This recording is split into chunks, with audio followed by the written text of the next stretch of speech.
반갑습니다. 오늘 우리에게 주신 하나님의 말씀은요, 사무엘상 16장 11절에서 13절까지의 말씀입니다. 제가 읽어드릴게요. 주님의 말씀을 들으십시오. 또 사무엘이 이새에게 이르되 내 아들들이 다 여기 있느냐? 이새가 이르되 아직 막내가 남았는데 그는 양을 지키나이다. 사무엘이 이새에게 이르되 사람을 보내어 그를 데려오라. 그가 여기 오기까지는 우리가 식사자리에 앉지 아니하겠노라. 이에 사람을 보내어 그를 데려오매 그의 빛이 붉고 눈이 빼어나고 얼굴이 아름답더라. 여호와께서 이르시되 이가 그니 일어나 기름을 부으라 하시는지라. 사무엘이 기름 부을 병을 가져다가 그의 형제 중에서 그에게 부었더니 이날 이후로 다윗이 여호와의 영에게 크게 감동되니라. 사무엘이 떠나서 라마로 가니라. 아멘. 여러분, 어떤 사람들은 다른 사람들이 받지 아니한 특별한 부르심을 받는 사람들이 있습니다.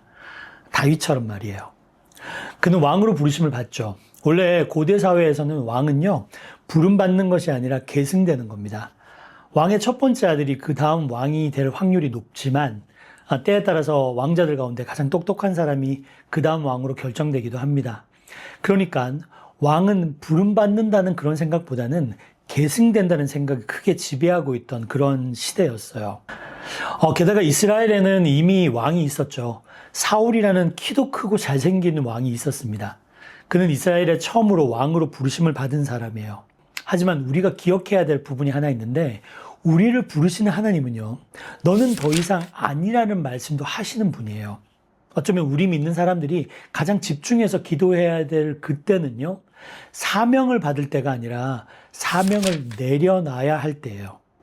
그때 많은 사람들이 신앙 자체가 흔들립니다. 모세는 그런 경험을 했어요. 가나안 땅을 앞에 두고 너는 여기까지다라는 말씀을 하나님께 듣게 되죠. 많이 힘들었지만 모세는 서라는 곳에서 아무 말 없이 섭니다. 사도 바울도 같은 경험을 해요. 여기까지다라는 하나님의 어떤 계시를 받았을 때 바울은 나의 달려갈 길을 다 가고라는 그런 말과 함께 그의 사역을 멈출 준비를 하게 됩니다.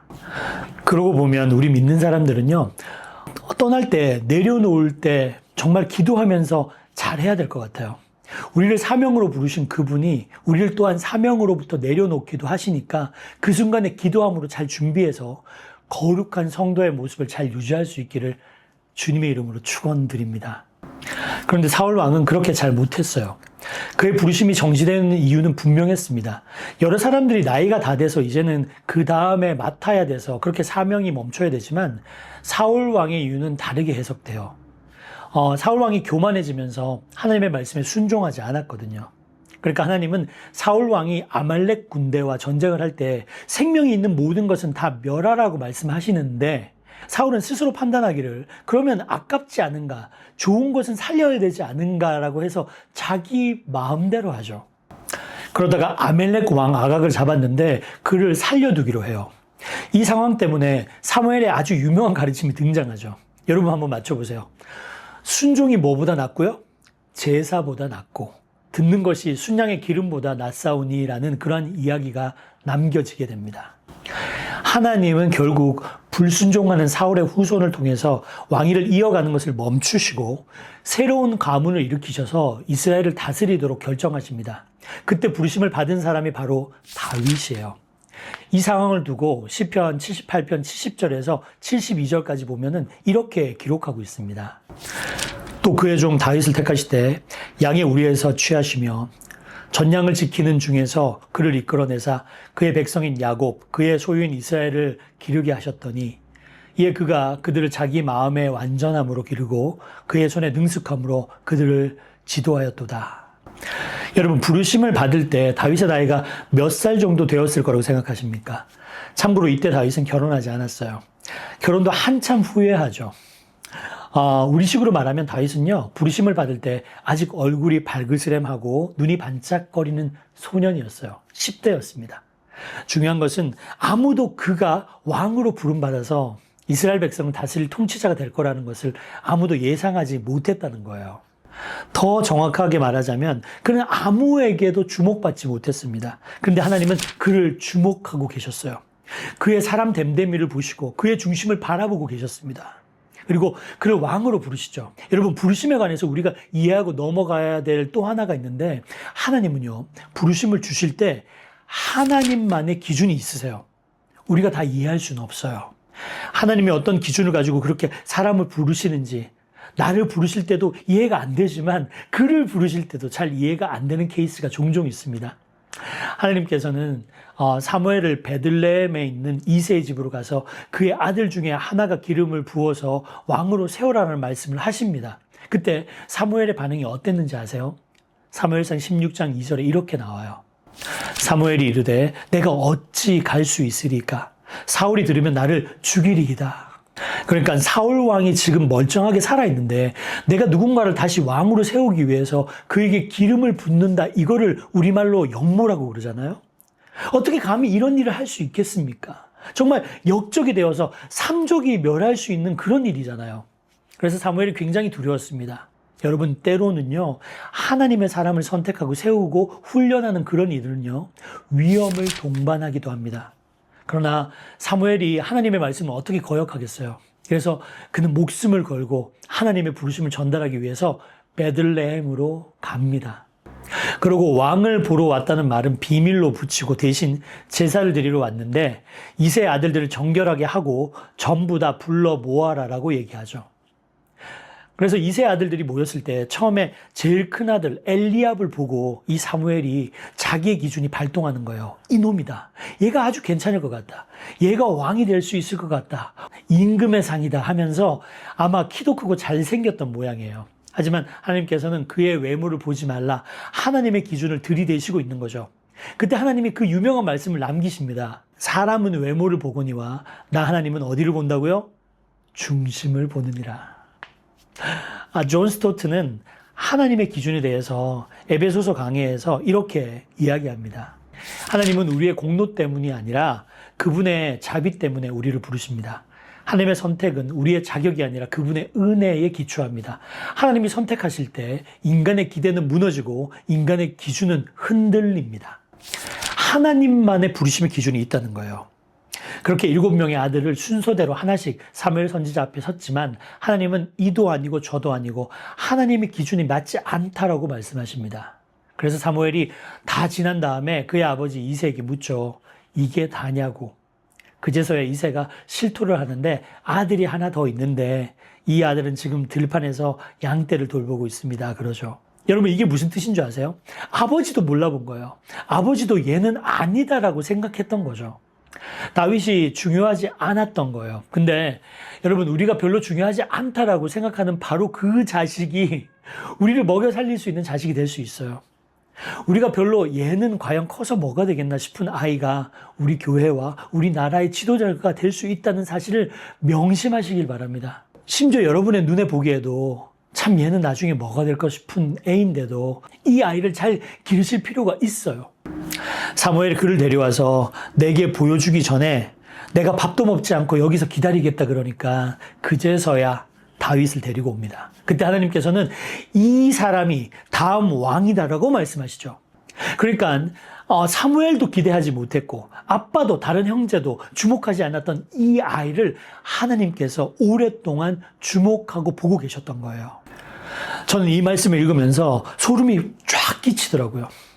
어쩌면 우리가 전혀 주목하지 않은 우리의 아이들 중에 부모조차 이 아이는 그런 중대한 부르심을 받기에는 부족하다고 생각하는 그 아이들 중에서 하나님은 지금 그 아이를 주목하고 계시며 그리고 새로운 계획을 세우실지 모른다는 생각이 들었어요.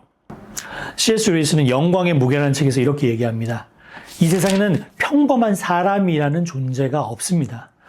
우리는 단 한 번도 그저 그런 죽을 수밖에 없는 존재와 대화한 적은 없습니다. 문화와 예술, 문명은 사라질지라도 우리가 함께 웃고 일하고 살아가는 이들은 모두 영원을 향해 부름받은 존재들입니다. 여러분, 아이들이 받을 부르심을 감히 우리가 상상할 수 있을까요?